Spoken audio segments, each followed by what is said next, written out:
कब्ल मैं चाहता हूँ कि आपके जाने पहचाने आपके हर दिल अजीज आलिम दीन हजरत मौलाना बदिउज़्ज़मा साहब उस्ताद मदरसा दारुल उलूम बस्ती अल्हम्दुलिल्लाह हजरत वाला भी इत्तिफाक से तशरीफ ला चुके हैं। तो हजरत वाला से गुजारिश करता हूँ कि आप तशरीफ लाएं और अपने नूरानी व इरफानी व इस्लाही खिताब से हमें और आपको मुस्तफ़िज़ फरमाए। इस शेर के साथ में मोहम्मद के तरीके से कदम जो भी हटाएगा, मोहम्मद के तरीके से कदम जो भी हटाएगा, कभी रास्ता न पाएगा, कभी मंजिल न पाएगा।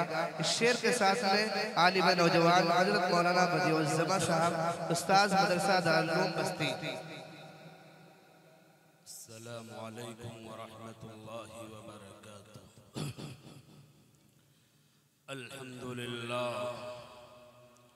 अल्हम्दुलिल्लाह व कफ़ा व सलामुन अला इबादिहि अल्लज़ीना इस्तफ़ा अम्मा बअद फ़क़द क़ाल अल्लाहु तबारक व तआला फ़ी किताबिहिल अज़ीज़ अऊज़ु बिल्लाहि मिनश शैतानिर रजीम बिस्मिल्लाहिर रहमानिर रहीम वक़ज़ा रब्बुका अल्ला तअबुदू इल्ला इय्याहु व बिल वालिदैनि इहसाना इम्मा यब्लुगन्ना इंदकल किबरा अहदुहुमा औ किलाहुमा फला तकुल लहुमा उफ़्फ़िन वला तन्हरहुमा वक़ुल लहुमा क़ौलन करीमा। सदक़ल्लाहुल अज़ीम। वक़ाल रसूलुल्लाहि सल्लल्लाहु अलैहि वसल्लम रिज़ा रब्बी फ़ी रिज़ल वालिदी व सख़तुर रब्बी फ़ी सख़तिल वालिदी औ कमा क़ाल अलैहि सलातु वस्सलाम।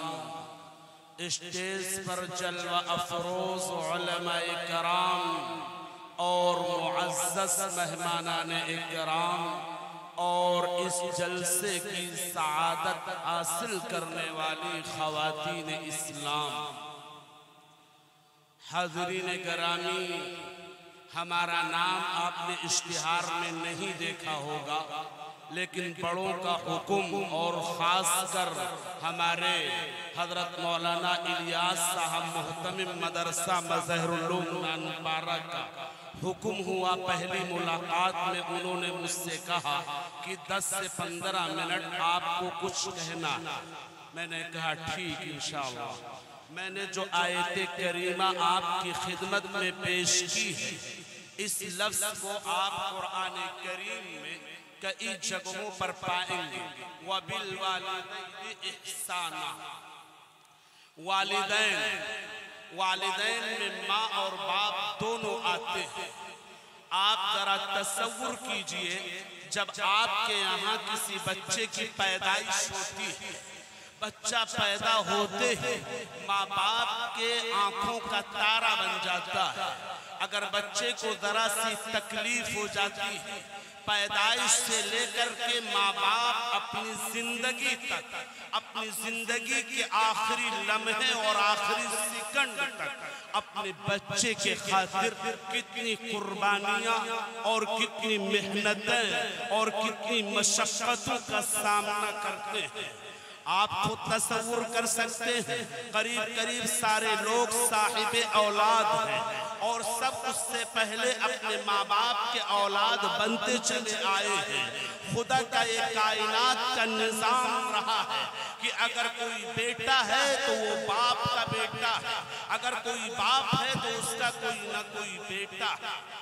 इसलिए मैंने इस मौजू का इंतखाब किया क्योंकि आज के माहौल और मुआशरे और समाज के अंदर अपने माँ बाप के साथ बहुत ही बदसलूकी की जाती है। वालिदैन बूढ़े हो जाते हैं, उनको तकलीफों और मुसीबतों और परेशानियों का सामना करना पड़ता है। और बच्चे अपने ऐश इशरत में अपनी बीवी के साथ, अपने बच्चों के साथ, अपने दूसरे रिश्तेदारों का तो ख्याल करते हैं, लेकिन उस माँ बाप का ख्याल नहीं करते जिस माँ बाप ने कितनी मेहनत और मशक्कत करके इस लायक बनाता है अपने बेटे को कि अपने बेटे की कामयाबी को देख करके माँ बाप का दिल खुशी से झूम उठता है। इसी को अल्लाह ने अपने कुरान करीम के अंदर इरशाद फरमाया, वक़ज़ा रब्बुका अल्ला ताबुदू इल्ला इय्याहु व बिल वालिदैनि इहसाना। अपने माँ बाप की खिदमत करो, फर्मा बरदारी करो, इताअत करो, ना फरमानी न करो, ना शुक्री न करो, उनका कहना मानो।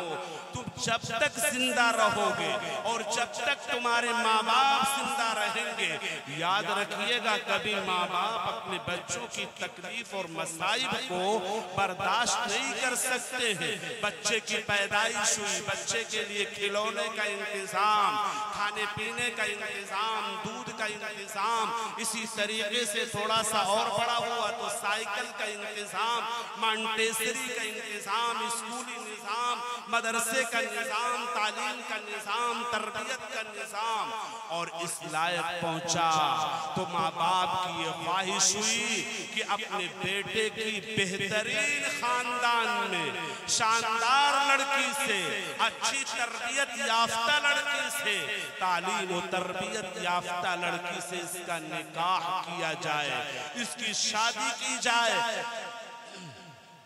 अब शादी के बाद शरीयत ये बिल्कुल नहीं कहती है कि आप अपनी बीवी के ऊपर जुल्म कीजिए, अपने बच्चों के ऊपर जुल्म कीजिए। नहीं नहीं, बीवी के भी हुकूक हैं, वो आपके सहारे आई है, अपने खानदान को कुर्बान किया है, अपने माँ बाप की कुर्बानी दी है, अपने रिश्तेदारों को छोड़ा है, अपने खानवादे को छोड़ा है, अपने भाई को छोड़ा है, अपने बहन को छोड़ा है, और तुम्हारे नाम पर, तुम्हारी मोहब्बत पर, तुम्हारी अकीदत पर अल्लाह ने ये रिश्ता जो तोड़ा है, अल्लाह ने जो ये निज़ाम बनाया है मियाँ और बीवी का, कोई आशनाई नहीं थी, कोई ताल्लुक नहीं था, कोई रिश्तेदारी नहीं थी, लेकिन माँ बाप ने ऐसे रिश्ते का इंतखाब किया, लफ्ज़ क़बिलतू कह दिया।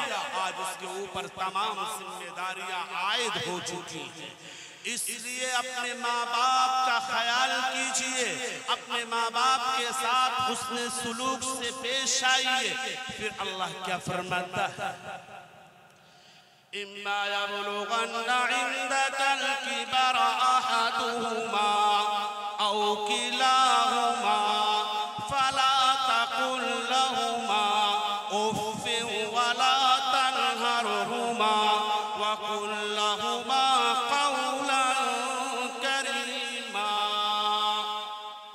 ताला को मालूम है कि शायद दोनों बैक वक्त जिंदा ना रहे, बाप जिंदा है तो माँ जिंदा ना रहे, माँ जिंदा रहे तो बाप जिंदा ना रहे, दोनों का बैक वक्त होना भी है, और कभी ऐसा भी होगा कि एक रहेगा एक नहीं रहेगा।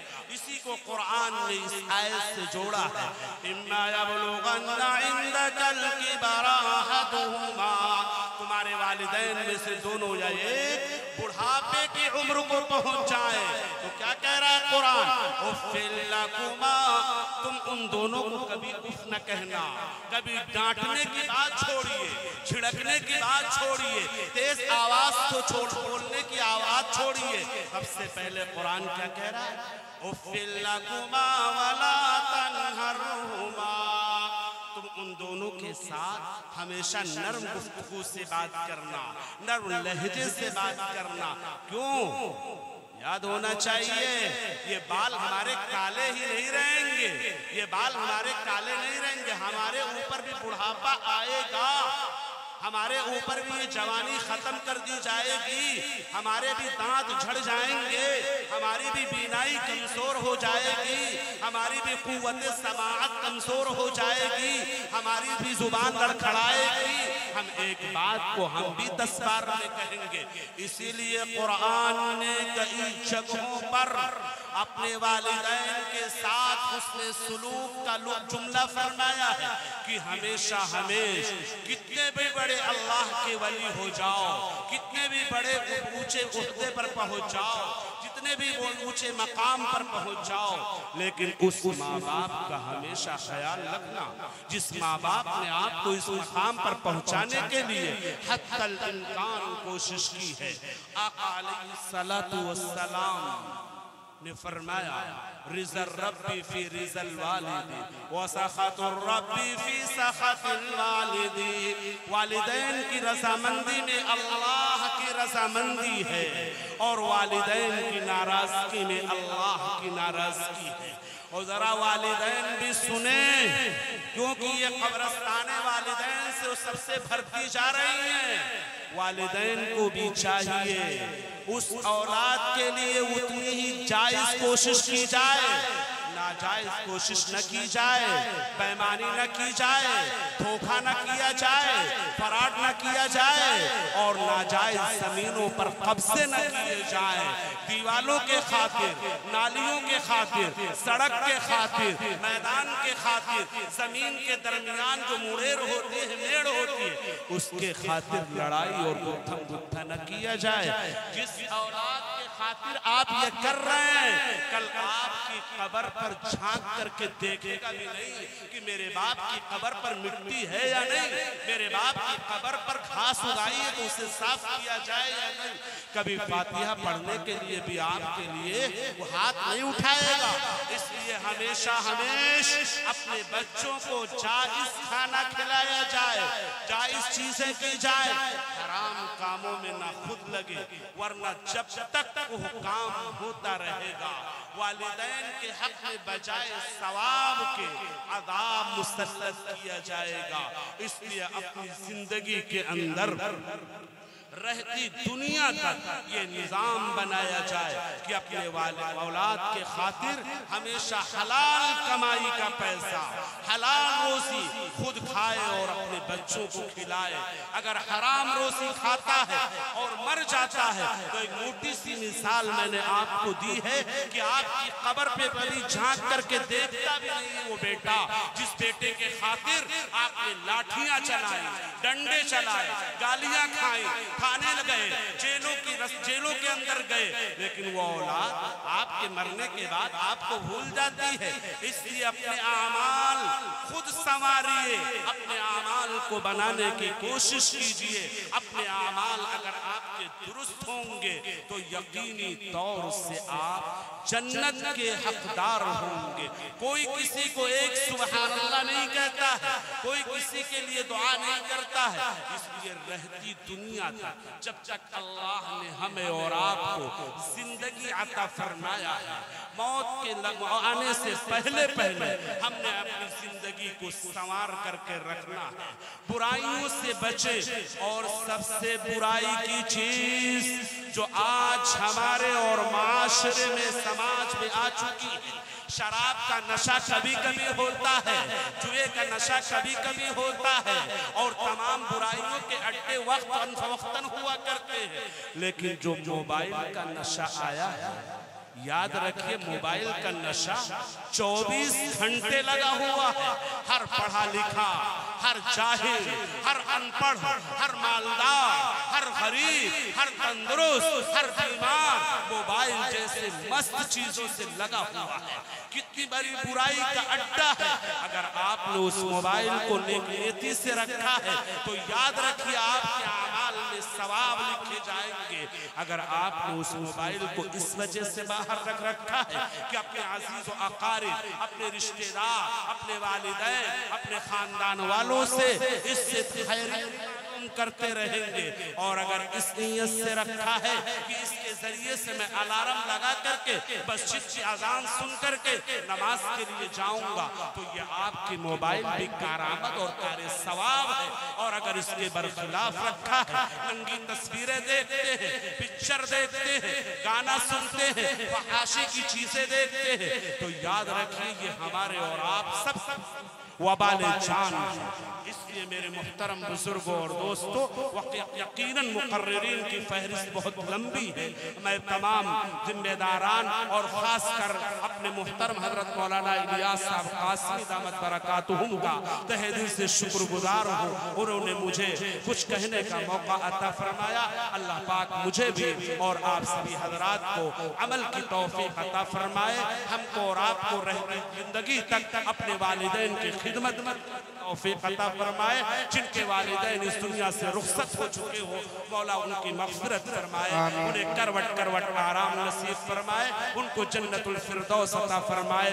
और आखिर में आने वाले तमाम मेहमानाने इकराम का मैं अपनी तरफ से और मुंतज़िमीन जलसा की तरफ से तहे दिल से इस्तक़बाल करता हूँ। अल्लाह पाक आपके आने को कबूल फरमाए, आपके बैठने को कबूल फरमाए और ख़ास कर नमाज़ों का एहतमाम कीजिए। पूरी रात जलसा सुनते रहिए और अगर आप नमाज फज्र से गायब हैं तो आपका सुनना और हम सब का सुनाना बिल्कुल कुल्ली तौर पर बेकार है। इसलिए नमाज़ों का एहतमाम कीजिए, खासकर नौजवान और बूढ़े। किसी भी वक्त में नमाज के लिए छुटकारा नहीं है। अल्लाह पाक मेरी इन गुजारिशात को कबूल फरमाए। अल्लाह पाक मुंतज़िमीन जलसा के इस काविश को, इस मेहनत को कबूल फरमाए। व आखिरु दावाना अल्हम्दुलिल्लाहि रब्बिल आलमीन। वस्सलामु अलैकुम व रहमतुल्लाहि व बरकातुहू।